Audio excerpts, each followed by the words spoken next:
friends, welcome back to our channel Indian Family Reaction. I'm Nikta. I'm Romi. Hi, I'm Arjun. So guys, आज हम जिस video में react करने जा रहे हैं उस वीडियो का टाइटल है कुरान का आज तक का सबसे बड़ा रहस्य। गाइस, वीडियो कुरान के बारे में हमने बहुत सुना है, बहुत देखा है अपने चैनल में और बहुत कुरान में बहुत नॉलेजेबल चीज़ हमें जानने को मिली है। हाँ, कुरान ट्रांसलेशन क्योंकि हम देखते हैं जिसपे मतलब कुरान में जो लिखा है वो ट्रांसलेट करके हमें बताते हैं। अब पता लगा कि वीडियो देखने पता चला कि इसमें क्या रहस्य या क्या खुलासा होता है। हाँ, मतलब क्योंकि टाइटल ही ऐसा है कि रहस्य मतलब क्या है। मतलब हाँ गाइस, मतलब अभी तक जो भी हमने कुरान ट्रांसलेशंस देखी हैं उससे हमें काफ़ी नई नई चीज़ें जानने को मिली है, नए फैक्ट्स जानने को मिले हैं जो हमें अभी तक नहीं पता थे।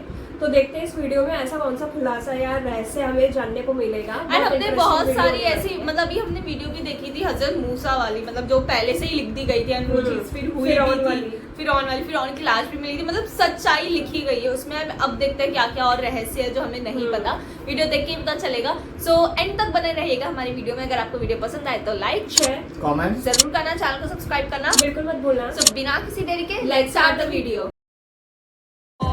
कुरान की हैरान कर देने वाली 9 बातें।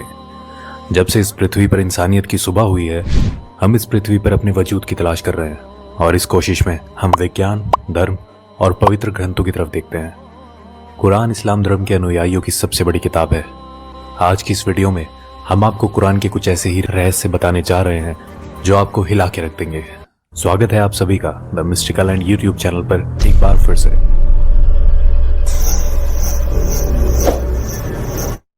वीडियो शुरू करने से पहले यह जानना जरूरी है कि कुरान कोई साइंस की किताब नहीं है, मगर कुरान में कई साइंटिफिक और हिस्टोरिकल फैक्ट्स मिलते हैं जिनमें से कुछ बातों को समझने में तो हम सफल हुए हैं, लेकिन अभी भी कई ऐसी बातें कुरान में मिलती हैं जिन्हें हम आज तक समझने की कोशिश कर रहे हैं। कुरान में कुछ ऐसी भविष्यवाणी भी की गई हैं जो अब तक सच हो चुकी हैं। आइए मिलकर जानते हैं कुरान के सबसे चौंकाने वाले तथ्य। नंबर 1, ऑरिजिन ऑफ लाइफ, जीवन की उत्पत्ति। हम सभी जानते हैं कि पानी जीवन के लिए सबसे जरूरी तत्व है। कुरान इसी विचार में एक असाधारण दावा करता है। कुरान कहती है कि जिंदगी पानी में पैदा हुई है। पानी को ही पृथ्वी पर जीवन की उत्पत्ति के लिए मूल तत्व माना गया है। इसकी पुष्टि इस बात से होती है कि पृथ्वी पर रहने वाले समस्त प्राणियों के सेल्स या कोशिकाएं पानी से बनी हुई है। मिसाल के लिए किसी भी जंतु की कोशिकाएं या साइटोप्लाज्म 80% पानी होता है। फैक्ट यह है कि जीवित प्राणी ज्यादातर पानी से ही बने होते हैं और इसकी पुष्टि माइक्रोस्कोप के आविष्कार के बाद ही हो पाई है। अरब के रेगिस्तान में रहने वालों की ये सोच अपने आप में हैरान कर देने वाली है कि पृथ्वी पर जीवन पानी के कारण ही संभव है। नंबर 2, आयरन, लोहा। लोहा प्राकृतिक रूप से धरती पर पाई जाने वाली धातु नहीं है, ये धरती पर अंतरिक्ष से आया है। ये अपने आप में चौंकाने वाली बात है, मगर ये सच है। वैज्ञानिकों ने यह खोज लिया है कि अरबों साल पहले पृथ्वी की टक्कर उल्कापिंड से हुई थी। अद्भुत बात यह है कि ये उल्कापिंड लोहे से भरे हुए थे और पृथ्वी से टकराने के कारण जबरदस्त विस्फोट हुआ जिसमें ये फैल गए। कुरान का लोहे की उत्पत्ति पर 57-25 आयत में कहना है, हमने लोहे को नीचे धरती पर भेजा है समस्त मानव जाति के फायदे के लिए। लोहा धरती का नहीं मगर दूसरी दुनिया से आया है। इस बात की पुष्टि 7वीं शताब्दी के वैज्ञानिकों द्वारा करना नामुमकिन सा लगता है। Number 3, skies protection. आसमान हमारी हिफाजत करता है। पृथ्वी को सूर्य की हानिकारक किरणों से बचाने में आसमान एक बहुत ही महत्वपूर्ण रोल अदा करता है। अगर आसमान नहीं होता तो सूर्य की रेडिएशन पृथ्वी पर समस्त जीवन को जलाकर नष्ट कर चुकी होती। आसमान पृथ्वी के चारों ओर लिपटे हुए कंबल की तरह है जो पृथ्वी को जमाने वाली ठंड से भी बचाता है। आकाश के ऊपर का तापमान लगभग -270 डिग्री सेल्सियस होता है। आकाश पृथ्वी पर ग्रीन हाउस इफेक्ट पैदा कर यहाँ के जीवन को सूर्य की रेडिएशन और अंतरिक्ष की जमा देने वाली ठंड दोनों से ही बचाता है। ये आकाश के कुछ ऐसे काम है जो हमें प्रोटेक्ट करते हैं। कुरान हमसे आसमान को समझाने के लिए 21-32 आयत में कहती है कि हमने आसमान को तुम्हारे लिए एक हिफाजती छत बनाया है और तुम हमारे इशारों को नजरअंदाज कर रहे हो। कुरान आसमान के हिफाजती इशारे को गॉड या अल्लाह द्वारा बनाया गया बताती है। आधुनिक विज्ञान द्वारा आकाश की पृथ्वी को प्रोटेक्ट करने की क्षमता 20वीं सदी में की गई रिसर्च से साबित होती है। नंबर 4, द माउंटेन्स, पहाड़।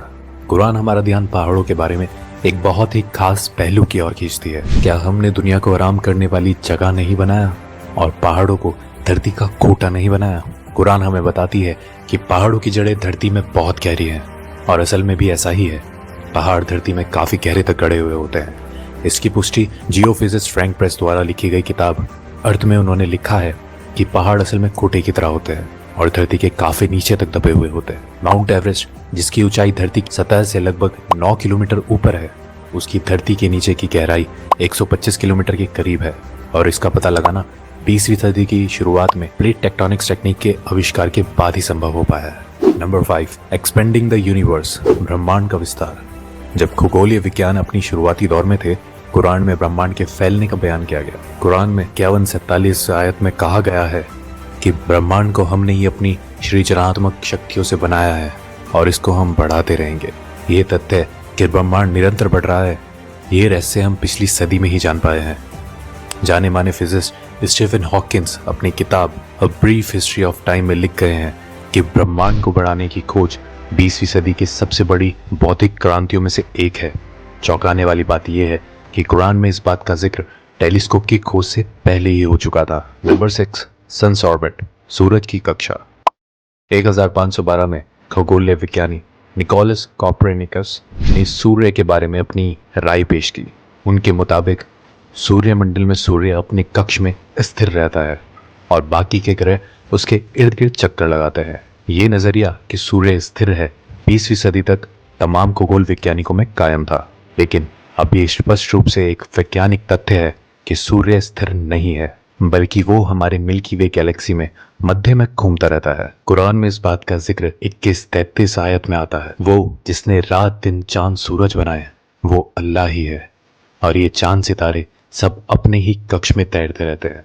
2 दशकों पहले तक कुरान को खगोल वैज्ञानिकों द्वारा गलत समझा जा रहा होता, लेकिन अब हम जानते हैं सूर्य से संबंधित कुरान का ये दावा आज का विज्ञान एकदम सच साबित करता है। नंबर 7, द ओशियन, समुद्र। कुरान 24-40 आयत में कल्पना का आधार बनाकर गहरी बातों को हम तक पहुंचाना चाहती है। इसमें लिखा है, गहरे समुद्र के अंधेरे जो लहरों से घिरे हुए हैं, लहरों के नीचे उसके ऊपर बादल हो और उसके ऊपर फिर अंधेरा हो, एक के ऊपर एक छाए हुए हो, इतने अंधेरे कि अपने हाथ भी आपको दिखाई ना दे, और जिसको अल्लाह रोशनी ना दे उसको कहीं भी रोशनी नहीं मिल सकती। आमतौर पर यह समझा जाता है कि लहरें समुद्र के ऊपरी सतह पर चलती हैं। हालांकि समुद्री वैज्ञानिक इस बात की पुष्टि कर चुके हैं कि लहरें केवल समुद्र के ऊपरी सतह पर ही नहीं बल्कि नीचे भी होती हैं। ये लहरें इंसानों को दिखाई नहीं देती, इनको सिर्फ कुछ खास यंत्रों के द्वारा ही पता लगाया जा सकता है। कुरान समुद्र की गहराइयों के अंधेरों के ऊपर चलने वाली लहरें और उसके ऊपर चलने वाली लहरें और उसके ऊपर बादलों के बारे में हमें बताती है। कुरान की ये बात सिर्फ इसलिए काबिल तारीफ नहीं है कि वो समुद्र की अंदरूनी लहरों के बारे में बात करती है, बल्कि इसलिए भी है कि ये समुद्र की गहराइयों के अंधेरों को भी बयां करती है। आज के टाइम में भी इंसान बिना ब्रीथिंग इक्विपमेंट यूज़ किए केवल 70 मीटर गहराइयों तक ही जा सकता है। वहाँ तक कुछ रोशनी ज़रूर होती है, मगर हम 1000 मीटर की बात करते हैं तो वहाँ घनघोर अंधेरा रहता है। कुछ 1400 साल पहले ये सब पता लगाना कैसे मुमकिन हुआ, ये अपने आप में रहस्य है। बरात, लाइंग एंड मूवमेंट्स, झूठ और हमारी हरकतें। अबू जहील नाम का एक बहुत ही अत्याचारी निर्दयी शासक पैगंबर मोहम्मद के समय में हुआ था। अल्लाह ने कुरान में उसको चेतावनी देने के लिए 96, 15 और 16 की आयत में फरमाया है कि इस बात में कोई शक नहीं, अगर ये बाज ना आया तो हम उसके मत्थे को पकड़कर घसीटेंगे, ऐसा मत्था जो झूठा और पापी है। अल्लाह ने कुरान में उस शख्स को झूठा नहीं कहा, बल्कि उसके मत्थे को, जो कि दिमाग का अगला हिस्सा है, उसको झूठा और गुनहगार कहा है। यह आयत 2 वजह से बहुत खास है। पहली ये कि हमारे दिमाग के सामने वाला हिस्सा हमारी सोची समझी हरकतों का जिम्मेदार होता है। इसे फ्रंटल लोब के नाम से भी जाना जाता है। दूसरा ये फ्रंटल लोब ही दिमाग के झूठ बोलने वाले काम को कंट्रोल करता है। आज के दौर में की गई कई रिसर्चों में ये पाया गया है कि दिमाग के आगे वाला हिस्सा ही हमारी हरकतों और झूठ बोलने के लिए जिम्मेदार होता है। फ्रंटल लोब के ये फंक्शन 20वीं सदी में तमाम मेडिकल इक्विपमेंट्स आने के बाद ही हमें पता चले हैं, जबकि कुरान इस तरफ इशारे कब का कर चुका है। नंबर 9, पेन रिसेप्टर्स, दर्द को महसूस करने वाले टिश्यूज।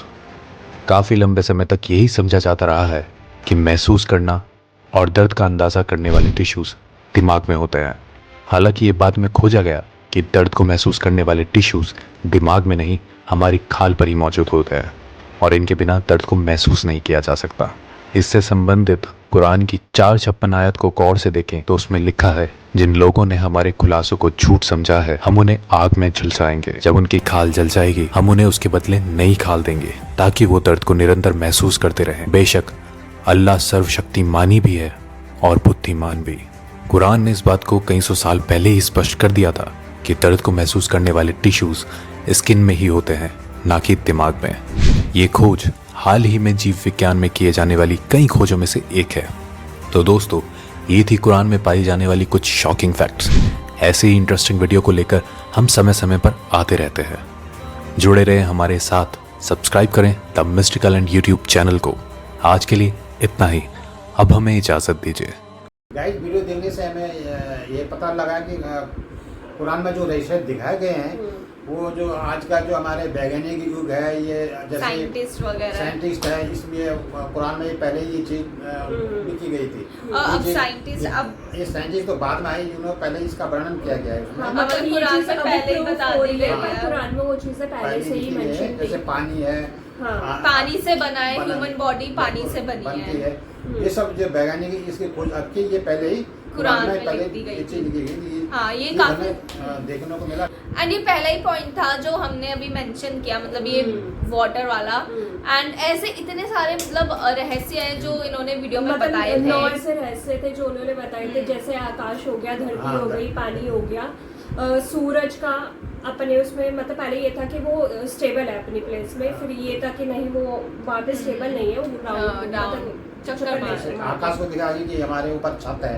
हाँ, मतलब वो प्रोटेक्ट करते हैं। हाँ, एंड वो लोहे वाली चीज भी जो बताई मतलब ये तो ये आकाश, ये लोहा जो पिंड था, जो ये उल्का पिंड था, एस्ट्रॉइड से टकरा के नीचे धरती में गया। एंड ये कुरान में मेंशन था कि वो मतलब जो ऐसे मतलब वो बोल रहे थे, कुरान में मेंशन था कि हम ये मतलब अर्थ में भेज रहे हैं। तो ये पहले से ये सारी चीजें कुरान में मेंशन है, तो ये काफी ज्यादा शॉकिंग चीज थी। एंड ये हमें जब हमने इस टॉपिक के बारे में सर्च किया तो हमें बहुत सारी ऐसी वीडियोस मिली जो इसी टॉपिक के ऊपर है। नहीं तो हमने सोचा पहले ये वाली वीडियो पे रिएक्ट करते हैं, इस पे हमें इतने सारे फैक्ट्स पता चल गए। एंड अभी और भी ऐसी वीडियोस हैं जिसमें मतलब सेम टॉपिक के ऊपर इतने सारे मतलब पॉइंट्स और वीडियोस में भी दिखाए गए हैं, तो हम सब पे रिएक्ट करेंगे।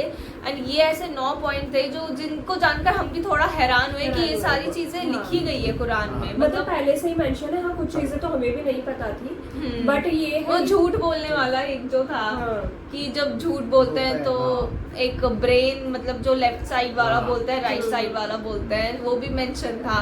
तो बहुत सारी चीजें ऐसी थी शॉकिंग थी। पहले हमें भी यही लगता था कि कुछ ऐसे टिश्यू होते हैं जिनसे हमें लगता है कि हाँ हमें दर्द हो रहा है ऐसे कुछ, बट नहीं, वो हमारी स्किन से ही जो मतलब हमें पता चलता है कि हाँ हमें दर्द नहीं, हमें ब्रेन से पहले ब्रेन में कुछ ऐसे टिश्यूज होते हैं जिनके थ्रू हमें पता चलता है कि हमें दर्द है।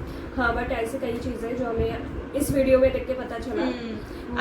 बहुत शॉकिंग भी चीज थी कि मतलब कुरान में ऑलरेडी मेंशन थी, तो बहुत अच्छी वीडियो थी हमारे लिए, तो बहुत नॉलेजेबल वीडियो थी। मतलब और भी नॉलेज हमारी बढ़ी है। सो गाइज, आप लोग बताना, और इस टॉपिक के ऊपर हम और भी वीडियोस पे रिएक्ट करेंगे। सो आप हमें और भी वीडियो सजेस्ट करना। एंड अगर आपको ये वाली वीडियो पसंद आई हो तो लाइक शेयर कमेंट जरूर करना, चैनल को सब्सक्राइब करना बिल्कुल मत भूलना। मिलेंगे अपने नेक्स्ट वीडियो में, तब तक के लिए बाय।